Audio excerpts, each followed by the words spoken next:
Number 17, Tennessee basketball picked up a huge win over number 3 Houston in Players Era yesterday, winning 76 to 73. It's one of the best wins of the season for any team, and that will only continue to be the case. Tennessee, along with Gonzaga, was one of the teams I highlighted at the beginning of the season as being very nationally underrated. I don't think that will be the case anymore. Let's talk about the game. You really could make the argument that Kelvin Sampson's Houston program is the hardest to beat in the entire country. Over the last 5 seasons, the Cougars have only lost more than 5 games once, and they lost 6 games that year. This is not a program that loses very often, and they make sure that you have to be playing one of your best games of the season in order to beat them. The Volunteers won this game in large part because of their execution down the stretch, but I think where they really won this game was right here in the second half, where their defense stepped up and held Houston scoreless for almost 7.5 minutes. Over that time, they went on a 10-0 run that allowed them to take the lead for good. As someone who got to watch every game of Jacoby Gillespie at Maryland last season, he was an A-plus transfer pickup for Rick Barnes. He's one of the best lead guards in the country. He led the way with 22 points in this one.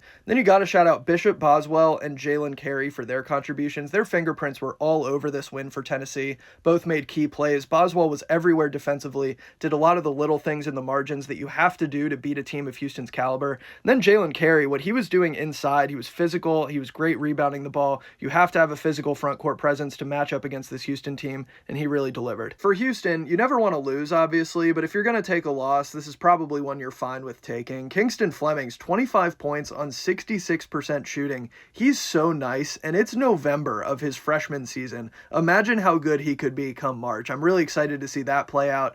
Emmanuel Sharp, not the best game from him. Maybe could have been a little bit better, but this wasn't really a bad game from Houston, and it's very rare that they get out-executed down the stretch. Tennessee did that, so you kind of just have to give credit where it's due. Tennessee will play Kansas in the third place game of Players Era, and I can understand if some Tennessee fans maybe feel like they got robbed after arguably the best win of the entire thing, only getting to play for third place. The format of this thing, it's stupid, it's ridiculous, it is what it is, but at the end of the day, winning Players Era is completely meaningless, and at the end of the week, if you go 3-0 with a win over Houston, I feel like you take that all day, every day. As always, let me know your thoughts on this game. What'd you think about Tennessee? What'd you think about Houston? And if you like college basketball content, do me a huge favor, hit that follow button.